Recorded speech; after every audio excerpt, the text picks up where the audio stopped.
और दोस्तों, स्वागत है आपका जस्ट यूपीएससी में। जैसा कि आप सबको पता है कि हम लोग इन्वायरमेंट की सीरीज कर रहे हैं। इन्वायरमेंट में हमने एलिफेंट तक देखा था। एलिफेंट में कॉरिडोर की आवश्यकता क्यों है, आज को हम लोग यहाँ से देखेंगे।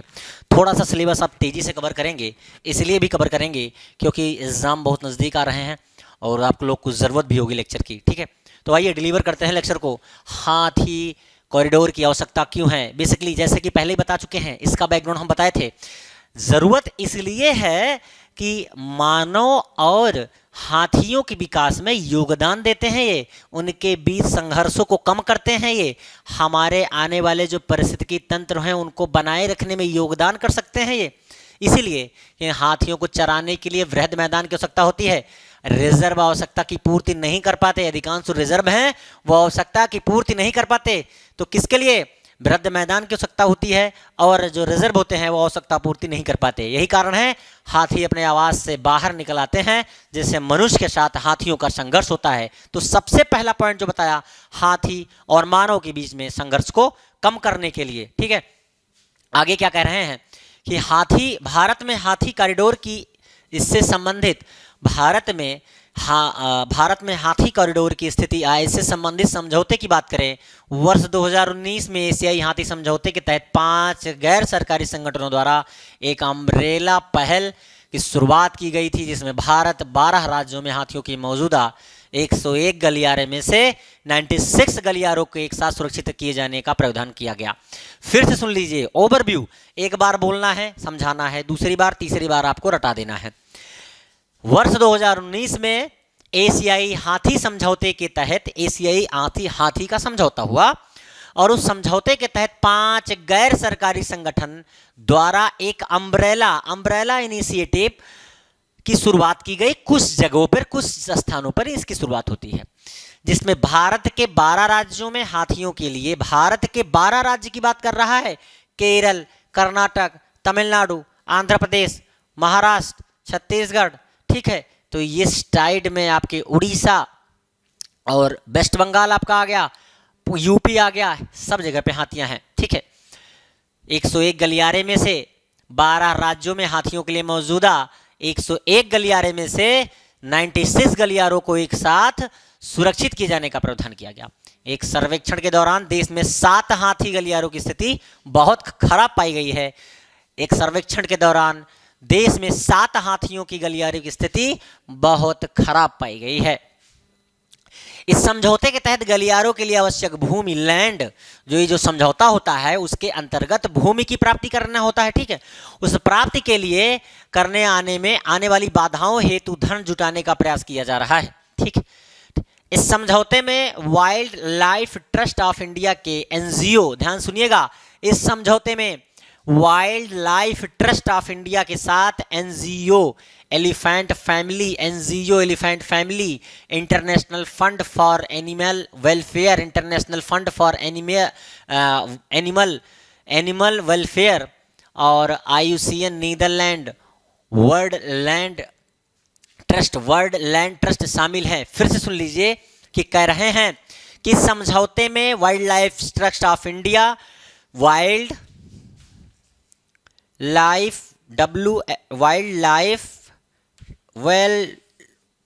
Life Trust of India I कर सकते हैं। ठीक है, या ये कह सकते हैं। ठीक है, WLTI। ठीक है, इनकी ज़रूरत हो गई। ठीक है, ये है आपका एक, ये है बहुत ज़्यादा छोटा हो गया। क्यों छोटा हो रहा हो भाई तुम? चलो, हाँ, ये भूमि लैंड प्राप्त होती है समझौते के wild life Trust of India के साथ NGO Elephant Family, International Fund for Animal Welfare और साथ में वर्ल्ड लैंड ट्रस्ट। ये कुछ चीज़ें इसमें शामिल है। अगर हम आगे बात करें सुरक्षा पोर्टल की बात कर लेते हैं। विश्व हाथी दिवस के कार्यक्रम के अवसर पर मानव हाथी टकराव पर एक सुरक्षा नामक राष्ट्रीय पोर्टल का बीटा संस्करण भी लॉन्च किया गया। तो क्या कह रहे हैं, फिर से सुन लीजिए कि जब एलिफेंट दिवस मनाया जाता है, हाथी दिवस मनाया जाता है, उसी दिन सुरक्षा एक नामक पोर्टल का बीटा संस्करण को लॉन्च किया गया, ताकि जानकारी को और एनहेंस कर और ज़्यादा मॉडिफाई किया सके। यह पोर्टल वास्तविक समय पर जानकारी, रियल टाइम पर आप जानकारी इंफॉर्मेशन देगा, ठीक है, रियल टाइम इंफॉर्मेशन प्रदान करेगा कि संग्रह और सही समय पर मानव हाथी टकराव से निपटने के जो आंकड़े हैं उनका संग्रह, उनका प्रोटोकॉल, उनका डेटा ट्रांसमिशन और उनका विजुअलाइजेशन, ये सब प्रदान करने में मदद करेगा।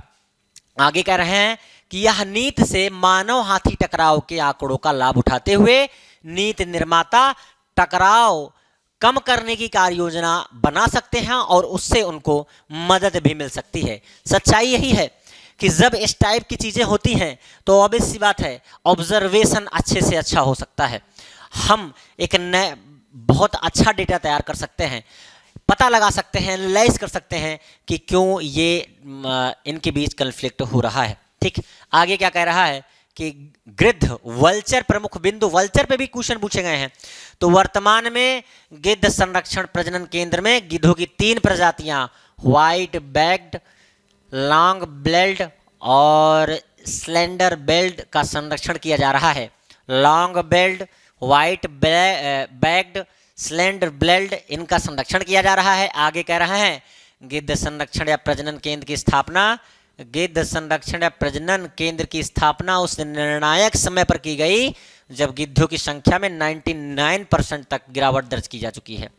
ध्यान सुनिएगा, कह रहे हैं गिद्ध संरक्षण प्रजनन केंद्र की स्थापना उस निर्णायक समय पर की गई जब गिद्ध की संख्या में 99% तक गिरावट दर्ज की जा चुकी है। उसके बाद कह रहे हैं कि इस समय देश में 9 गिद्ध संरक्षण प्रजनन केंद्र हैं। वर्तमान में देश में 9 गिद्ध संरक्षण प्रशिक्षण संस्थान हैं, जिनमें से 3 Bombay natural history society, Bombay natural history society BNSH के द्वारा प्रत्यक्ष रूप से प्रशासित किए जा रहे हैं। उसके बाद गिद्ध संरक्षण प्रजनन केंद्र का उद्देश्य न केवल गिद्धों की देखभाल करना, उनका संरक्षण करना, बल्कि उन्हें जंगली क्षेत्रों में छोड़ना भी है। ठीक है, गिद्ध संरक्षण प्रजनन केंद्रों का उद्देश्य क्या है, फिर से जान लीजिए कि वर्तमान में 9 गिद्ध प्रशिक्षण केंद्र हमारे यहाँ है, जिनमें से 3 बम्बई नेचुरल हिस्ट्री BNSH के द्वारा प्रत्यक्ष रूप से प्रशासित या शासित किए जाते हैं। उसके बाद गिद्ध संरक्षण प्रजनन केंद्रों का उद्देश्य न केवल गिद्धों की देखभाल करना होता है, बल्कि उनका संरक्षण करना भी है, बल्कि उनके जंगली क्षेत्रों में छोड़ना भी है।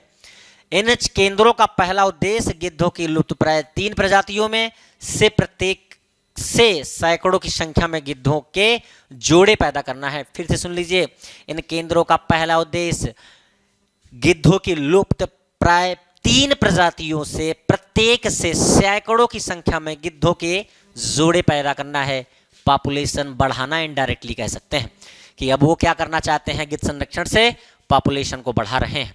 अगर हम बात करें आगे तो गिद्ध वल्चर संरक्षण में प्रमुख बिंदु की बात करते हैं तो 3 जो संकटग्रस्त प्रजातियां हैं इनमें कौन कौन सी चीजें शामिल हैं, तो white black vulture, backed vulture, slender billed vulture, slender billed vulture, long billed vulture, long billed vulture. वन्यजीवों में भारत में गिद्धों की 9 प्रजातियां शामिल हैं। कौन कौन है? Oriental white backed vulture, slender billed vulture, long billed vulture, Egyptian vulture, ठीक, इजिप्टियन वल्चर, लाल सिरे वाले गिद्ध, भारतीय griffon vulture, Himalaya griffon vulture, cinereous vulture, bearded vulture या लैमजियर वल्चर, ये आपके आ जाते हैं। फिर से आप सुन लीजिएगा, भारत में 3 संकटग्रस्त जातियों में हमने नाम लिया, व्हाइट बैक्ड वल्चर, उसके बाद slender billed vulture, long billed vulture, उसके बाद हमने बोला 9 प्रजातियां शामिल हैं। कौन कौन? Oriental white black vulture, slender billed vulture, long billed vulture, Egyptian vulture लाल सिरे वाले गिद्ध, भारतीय griffon vulture, Himalayan griffon vulture, cinereous vulture, bearded vulture या लैमजियर वल्चर, ये आपके हैं कुछ। ठीक है, आगे क्या कह रहे हैं, भारत में गिद्धों की आबादी में गिरावट पहली बार राजस्थान के केवलादेव घना राष्ट्रीय उद्यान में दर्ज की गई।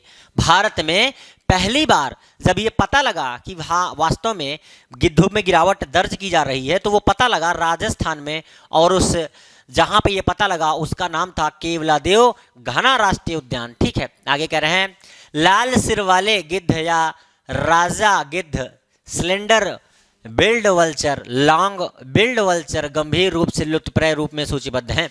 फिर सुन लीजिए, लाल सिर वाले गिद्ध, राजा गिद्ध, cylinder billed vulture, long billed vulture गंभीर रूप से पे लुप्त प्राय की श्रेणी में ये क्या है, सूचीबद्ध है। सूचीबद्ध कौन करता है, IUCN करता है। उसकी वो उसकी स्थापना कैसे हुई और वो किसके अंतर्गत आता है, क्या संयुक्त राष्ट्र का पार्ट है, नहीं है। 2015 में इसके ऊपर एक क्वेश्चन पूछा गया था। इजिप्टियन वल्चर और व्हाइट बैक्ड वल्चर की आबादी में भारत में गिरावट आई है और अब इसे लुप्तप्राय के रूप में वर्गीकृत किया गया है। मिस्र के गिद्ध सफेद हैं। मिस्र के जो गिद्ध होते हैं वो सफेद होते हैं। ठीक है, गिद्धों की जनसंख्या में गिरावट का दावा डाइक्लोफिनेल के कारण हुआ है। हम बचपन में हमने भी बहुत अच्छे से मैं भी जानता हूं, जहां तक मैं बात करता हूं बचपन की बात करें तो बचपन में गिद्ध अगर आप देखिए कभी कोई जानवर मर जाता था, उसके अगल बगल में कौवे तो नहीं आते थे, बहुत कम आते थे, और गिद्ध खूब सारे आ जाते थे। अब कंडीशन ये है, और ये मैं 2004 से 5 की बात बता रहा हूँ, अब ये कंडीशन है कि दिखते ही नहीं हैं ही नहीं कहीं, ऐसा लगता है गायब ही हो चुके हैं। तो वही लुप्तप्राय सूचीबद्ध जो उनकी श्रेणी है IUCN की, उसमें सूचीबद्ध किया गया है उसको। ठीक है, और कारण क्या है, डाइक्लोफिनेल। जैसे जानवर भाई बीमार हुआ, दवा खिलाए, और दवा में दर्द निवारक दवा के लिए डाइक्लोफिनेल का इस्तेमाल ज़्यादा होता था। वो दवा क्या कहती थी, गिद्धों के लिए हानिकारक होती थी, उसकी मौत हो जाती थी उससे, और आज भी हो रही है। और इसके बाद क्या कह रहा है, मेलाक्सिकेम एक वैकल्पिक दवा है, दूसरी पीढ़ी का नशाद, यह दूसरी पीढ़ी का नशाद है या औषाध कह सकते हैं। और पशुधन के उपचार के लिए डाइक्लोफिनेल से बेहतर है। इसके साइड इफेक्ट का जोखिम कम होता है। 70 से अधिक देशों में मानव उपयोग के लिए मंजूरी दी जा चुकी है। ठीक है, और इसको आप लोग कुछ और फॉर्मेट में पढ़ सकते हो, NSAI नशाद ना शायद, जिसे सैड बोलते हो तो NSAID बोल सकते हो इसको। ठीक है, सैड में लिखाते हो ना, तो NSAID एक दवा है, उसको ये भी बोलते हैं। और मेलाक्सिकेम ये नाम है, वैज्ञानिक नाम बोल सकते हैं, ये इसके जगह पे अल्टरनेटिव रूट हो सकता है। मेलाक्सिकेम को भारत, यूरोप, अमेरिका में पशु चिकित्सा दवा के रूप में लाइसेंस प्राप्त किया गया है। भारत में गिद्धों की आबादी में कमी का कारण जैसे बता चुके हैं। गिद्धों की आबादी में कमी के बारे में जानकारी 1990 के दशक में सुर्खियों में आई। 2004 में गिरावट का कारण डाइक्लोफिनेल को बताया गया, जो पशुओं के शवों को खाते समय गिद्धों के शरीर में पहुंच जाता है। तो 1990 में जानकारी पता लगी कि गिद्धों की संख्या कम हो रही है। 2004 में ये पता लगा कि किसके कारण हो रहा है, उसका नाम था डाइक्लोफिनेल, और जो कि शव को खाते समय गिद्धों के अंदर जा रहे हैं। और पशु चिकित्सा में प्रयोग किए जाने वाली दवा डाइक्लोफिनेल 2006 में प्रतिबंधित कर दी गई, और जैसे मैंने बताया 2004-5 तक बहुत अच्छे से दिखते थे, उसके बाद नहीं दिखे। इसका प्रयोग मुख्यतः पशुओं में बुखार, सूजन, उत्तेजना समस्या से निपटने में किया जाता है। तो जब पशु बीमार हो जाते थे, उनकी विभिन्न प्रकार की बीमारियां जैसे मालूम होती हैं, बुखार, सूजन, उत्तेजना, दुनिया भर की चीज़ें। ठीक है, तो डाइक्लोफिनेल दवा के जैव संचयन शरीर में कीटनाशकों, रसायनों का तथा हानिकारक पदार्थों का क्रमिक संचयन से गिद्धों के गुर्दे काम करना बंद कर देते हैं, जिससे उनकी मौत हो जाती है। तो डाइक्लोफिनेल बता रहे हैं कैसे वो नुकसानदायक थी। तो नुकसानदायक ऐसे थी कि डाइक्लोफिनेल दवा के जैव संचयन का मतलब होता है शरीर में कीटनाशकों, रसायनों तथा हानिकारक पदार्थों का क्रमिक संचयन। जब क्रमिक एक दूसरे के बाद होना चाहिए तब जो होता था, तो उससे जो गुर्दे होते थे गिद्धों के वो खराब हो जाते थे और उनसे उनकी मौत हो जाती थी, और जो कि बहुत प्राणघातक साबित होते थे गिद्धों के लिए। डाइक्लोफिनेल से प्रभावित जानवरों के शवों का सिर्फ 0.7% हिस्सा ही गिद्धों की आबादी के 99% को नष्ट करने के लिए पर्याप्त है। ठीक है, गिद्ध संरक्षण की बात करें, वल्चर सेफ्टी जोन, तो गिद्ध संरक्षण क्षेत्र विकसित करने का उद्देश्य क्या हो सकता है? वो उद्देश्य ये है कि कॉलोनियों के 150 किलोमीटर क्षेत्र 150 किलोमीटर त्रिज्या के आसपास लक्षित जागरूकता गतिविधियों को स्थगित करना, ताकि मवेशियों के शवों में कोई डाइक्लोफिनेल या फिर पशु चिकित्सा विषाक्त दवाइयां न पाई जाएं, जो कि गिद्धों का मुख्य भोजन है। फिर से सुन लीजिए कि गिद्ध संरक्षण क्षेत्र क्या है। वो ये है कि गिद्ध संरक्षण क्षेत्र विकसित करने का उद्देश्य गिद्धों की कॉलोनियों के 150 किलोमीटर त्रिज्या के आसपास लक्षित जागरूकता गतिविधि को स्थापित करना, इस गतिविधि को स्थापित करना है, ताकि मवेशियों के शवों में कोई डाइक्लोफिनेल या पशु चिकित्सा विषाक्त दवाएं न पाई जाएं, जो कि गिद्धों के लिए मौत का समान है। क्षेत्र कौन कौन से हैं? उत्तराखंड से नेपाल के बीच का क्षेत्र, जिसमें कार्बेट से कतरनिया घाट तक फैला हुआ है। एक बटरफ्लाई या तैराकी बेल्ट है, जो कि 30,000 वर्ग किलोमीटर को कवर करते हुए गिद्ध सुरक्षित क्षेत्र के रूप में निर्धारित किया गया है। यहाँ पर अच्छी तरह से गिद्ध आ जा सकते हैं। उसके बाद कह रहा है slender billed vulture, white black vulture इस क्षेत्र में पाए जाते हैं, जो दलदली चारागाह, सवाना और जंगल से युक्त होते हैं। आगे कह रहे हैं इसी तरह असम के डिब्रूगढ़ से अरुणाचल प्रदेश के उत्तरी लखीमपुर के बीच एक बेल्ट को भी गिद्ध संरक्षण क्षेत्र के रूप में संरक्षित किया जाएगा, जहां गिद्धों के सिलेंडर बेल्ट वल्चर और व्हाइट बेल्ट वल्चर प्रजातियां पाई जाती हैं। फिर से सुन लीजिए, इसी तरह से असम के डिब्रूगढ़ से अरुणाचल प्रदेश के उत्तरी लखीमपुर के बीच एक बेल्ट को भी गिद्ध संरक्षण के क्षेत्र के रूप में संरक्षित किया जाएगा, जहां पर slender billed vulture and white type के वल्चर आपके पाए जाते हैं। तीसरा जोन मध्य भारत में होगा, जो छत्तीसगढ़ को कवर करता है, जहां पर सफेद और लॉन्ग बेल्ट वल्चर पाए जाते हैं आपके। ठीक है, आगे हम लोग देख लेते हैं गिद्ध वल्चर में गिद्ध संरक्षण प्रजनन कार्यक्रम क्या है। तो पहली बात तो ये याद रखिएगा, हरियाणा वन विभाग और BNHS Bombay natural history society का ये संयुक्त कार्यक्रम है। किसका? हरियाणा वन विभाग का और BN Bombay natural history society का संयुक्त कार्यक्रम है। स्थापित कब किया गया था? 2001 में। ठीक है, और यह कार्यक्रम सफल रहा और गंभीर रूप से जो संकटग्रस्त 3 प्रजातियां थीं, पहली बात उनको संरक्षण हेतु इसमें रखा गया। तो ये कह रहे हैं 2001 में इसकी स्थापना हुई। उसके बाद इस संयुक्त प्रोग्राम किसका है? तो हरियाणा वन विभाग, साथ में BNSH हिस्ट्री सोसाइटी, SHS बोलते हैं उसको। ठीक है, बम्बई नेचुरल हिस्ट्री सोसाइटी, यही तो है शायद, हिस्ट्री सोसाइटी का एक संयुक्त कार्यक्रम है, 2001 में स्थापित हुआ, सफल रहा, और 3 जो प्रजातियां हमने नाम यहाँ पर लिए थे वो उनको संरक्षण में रखा गया। उसके बाद 8 केंद्र, इसके तहत 8 केंद्र स्थापित किए गए और अब तक 3 प्रजातियों के 396 गिद्धों को इसमें शामिल किया जा चुका है। उसके बाद रेड हेडेड एवं इजेटियन गिद्धों के संरक्षण का कार्यक्रम बात करें तो ministry of environment forest climate change ने अब तक दोनों रेड हैंडेड एंड इजेटियन गिद्धों के प्रजनन कार्यक्रम के साथ साथ सुरक्षा प्रदान की है। और अगर हम बात करें आगे गिद्ध सुरक्षित क्षेत्र कार्यक्रम क्या है, तो यह कार्यक्रम देश के उन 8 अलग अलग स्थानों पर लागू किया जा रहा है जहां गिद्धों की आबादी विद्यमान है। उनमें से 2 उत्तर प्रदेश में है।